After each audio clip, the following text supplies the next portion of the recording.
안녕하십니까. 매일 눈으로 세상의 흐름을 읽어드리는 와이타임스 정세 분석의 추부길입니다. 로버트 에이브럼스 한미연합사령관이 지난 10일 미국 시간인데요. 하원 군사위원회 청문회에서 군사기밀에 해당되는 폭탄 발언을 했습니다.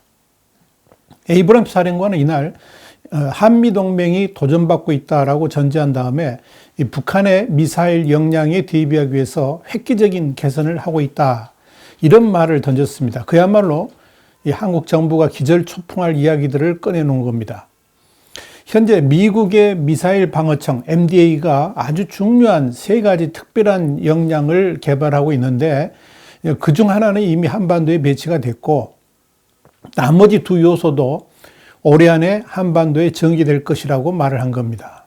그렇다면 이 에이브럼스 사령관이 말한 특별한 역량이란 게 과연 뭘까요? 그리고 이미 한반도에 배치되었다는 특별한 역량은 도대체 무엇을 말하는 것일까요? 우선 이미 한반도에 배치되었다는 특별한 역량은 경북 성주에 배치된 사드 포대의 업그레이드를 말하는 것으로 보입니다. 그동안 이 성주 사드 포대는 독립적으로 운영되어 왔죠. 특히 이 사드 발사대하고 포대, 그러니까 포대라는 게 이제 레이더, 교전 통제소 뭐 이런 것들을 포대라고 그러는데 이 발사대하고 포대하고가 유선으로 연결되어 있어가지고 500m 이내에서만 작동하는 체제로 운영되어 왔습니다. 그런데 1단계로 이 둘을 무선으로 연결해가지고 발사대하고 포대가 수십 킬로미터 떨어져 있어도 이 발사가 가능하도록 업그레이드를 했다는 겁니다. 그리고 2단계로 이 성주의 사드 레이더를 이용해가지고 패트리엇 미사일하고 연동되도록 한다는 겁니다. 현재 사드 미사일은 사드 레이더로 평택 등지에 배치된 패트리엇 미사일은 패트리엇 레이더로 각각 유도하도록 되어 있습니다. 그런데 이 패트리엇 레이더는 최대 100에서 170km 정도밖에 되질 않습니다. 탐지거리가. 그러니까 효용성이 문제가 되어 왔었습니다. 북한이 미사일을 발사했을 때 탐지거리가 짧다 보니까 당연히 요격을 할 수 있는 대응 시간도 줄어들 수밖에 없었던 거죠. 그런데 이 성주 사드 레이더의 유효 탐지거리는 600에서 800km입니다. 최대 탐지거리는 한 1000km 정도 된다고 합니다. 그래서 이 패트리엇 미사일 체계에 성주의 사드 레이더를 연계시켜서 이 북한 미사일을 좀 더 멀리서 감지한다는 것은 더 빨리 포착하게 되는 것이고 그렇게 되면 요격을 대응할 수 있는 그런 시간도 벌게 된다는 거죠. 이렇게 업그레이드 한다는 겁니다.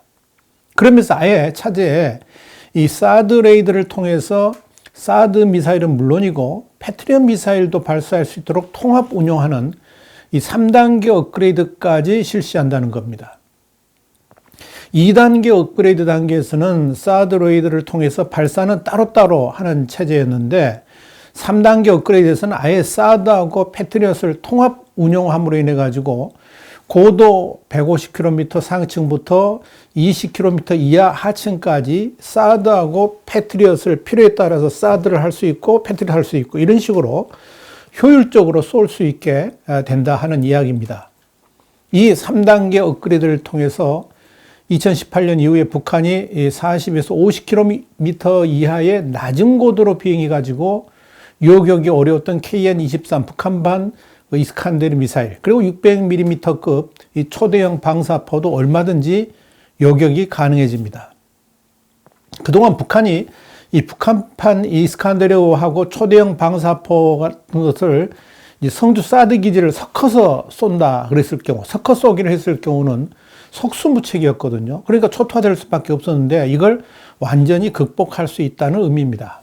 미국의 미사일 방어청은 이미 지난해 예산에 이런 3단계 업그레이드 관련 예산을 편성해 가지고 올해 2분기까지 개발을 완료하도록 계획을 해 왔었습니다.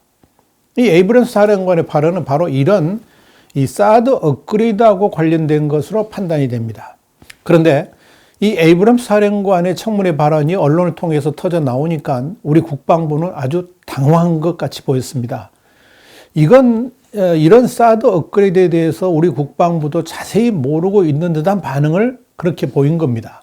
정부 소식통은 주한미군 미사일 방어 자산 추가 배치는 물론이고 사드의 성능 개량 계획에 대해서도 아직 공식 통보받은 바 없는 것으로 알고 있다라고 말을 했습니다. 이게 진짜인지 가짜인지는 잘 모르겠습니다. 하여간 이 국방부 역시 11일 추가 배치되는 무기가 무엇인지 확인 중이라 그러면서 한미 국방당국은 추가적인 미사일 방어 자산의 배치를 협의한 바도 없고 미국 측도 추가 배치 계획이 없는 것으로 알고 있다라고 밝혔습니다.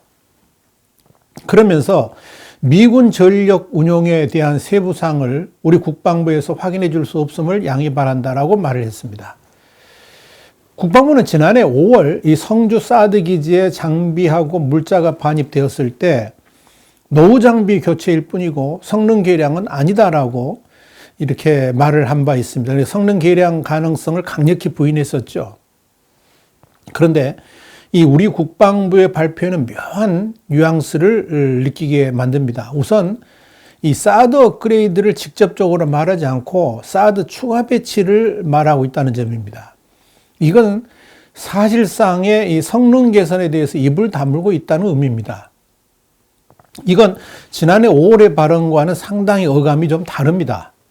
분명한 것은 지난해 5월의 국방부 해명과는 달리 경북 성주의 사드 포대에 대한 1단계 업그레이드는 이미 완료되었다는 것이 이 에이브럼스 사령관의 주장이기 때문에 그렇죠.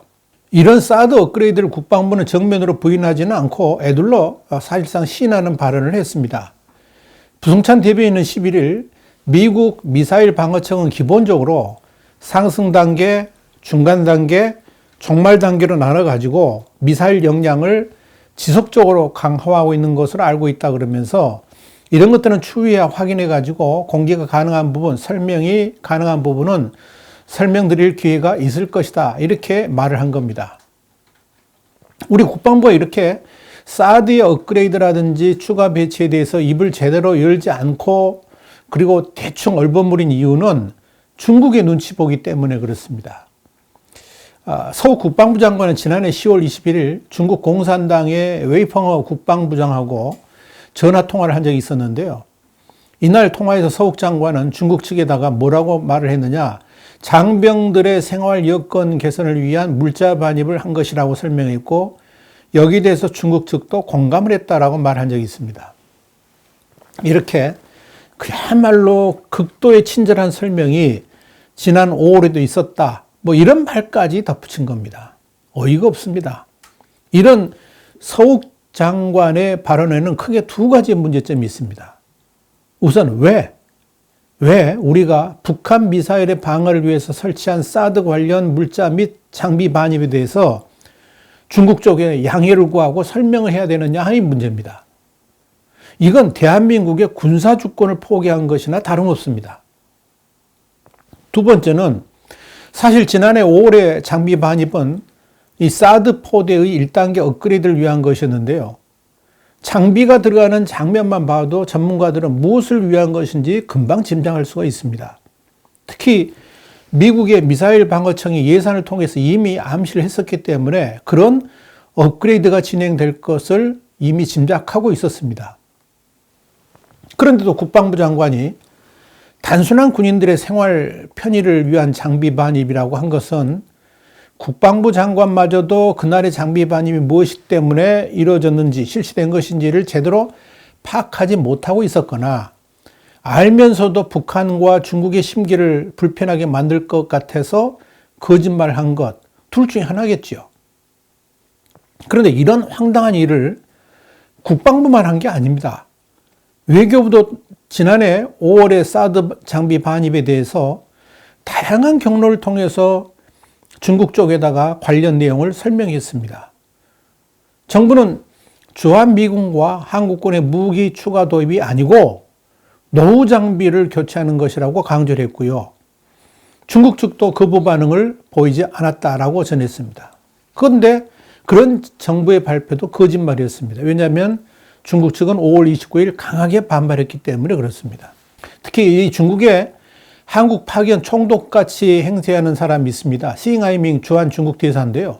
한 언론하고 인터뷰에서 이런 말을 했습니다. 미국의 한국 내 사드 배치는 중국의 전략적 안보 이익을 훼손하고 위협한다고 생각한다 그러면서 이번에 이루어진 작업에 대한 평가도 마찬가지다.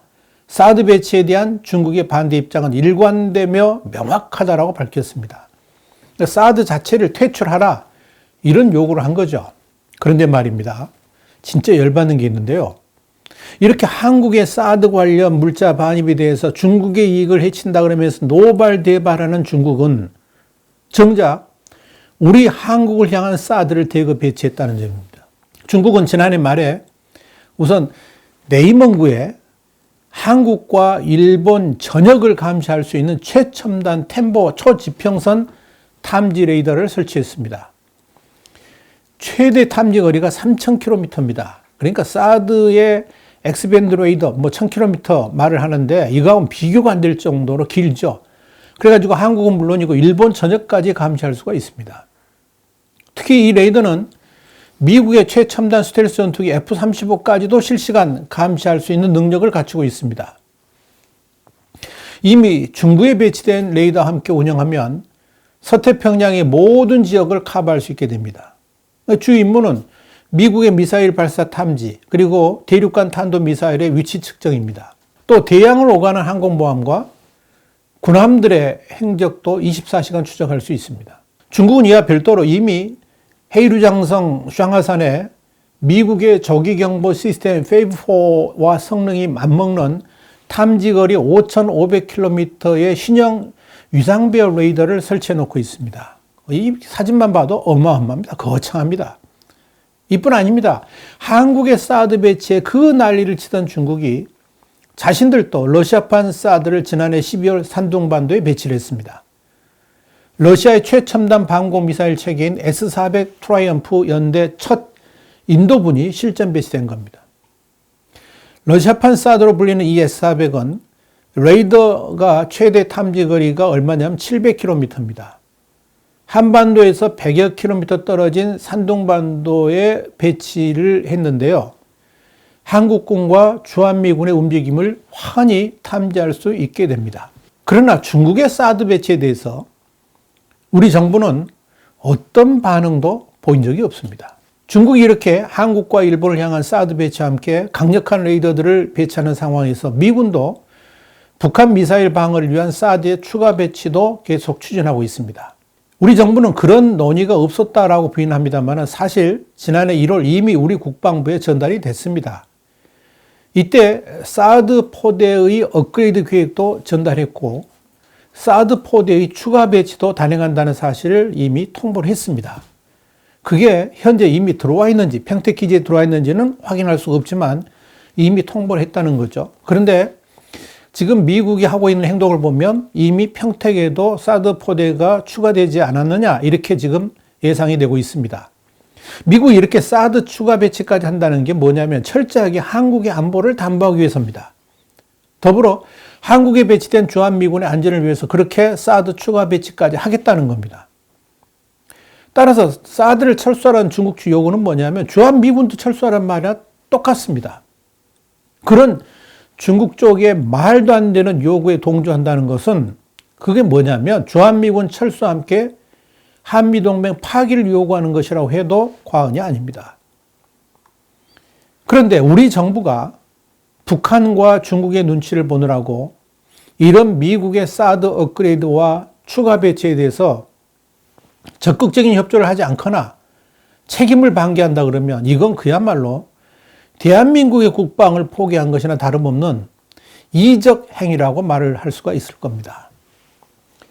지금의 국제 상황은 미국과 중국 사이의 담장을 위험하게 줄타기하는 것을 허용하지 않습니다. 둘 중에 하나, 그러니까 우리 대한민국은 한미동맹을 중심으로 움직이는 나라라고 선포를 하든지 아니면 우리는 중국과 북한과 하나 돼가지고 움직이는 나라다 이렇게 선언을 하든지 이 택일해야 되는 형국입니다. 어느 쪽을 선택해야 되는지 두말할 필요가 없지 않습니까? 그런 점에서 우리 정부가 당당해져야 됩니다. 우리가 강해져야지 중국하고도 대등하게 의결할 수가 있습니다. 우리를 만만하게 못 보는 겁니다. 우리가 더욱더 강력한 국방을 할 수 있어야지 북한 김정은도 고개를 숙이게 되는 겁니다. 그런 관점에서 이 사드 업그레이드에 관련된 논쟁은 앞으로 한국이 어느 편에 서야 할지 재촉하는 청구서나 다름이 없습니다. 그런데 말입니다. 한국의 외교가 이미 자주권을 포기한 것 같아서 참 마음에 걸립니다. 와이타임 정세 분석이었습니다. 다음 시간에 다시 뵙겠습니다. 감사합니다.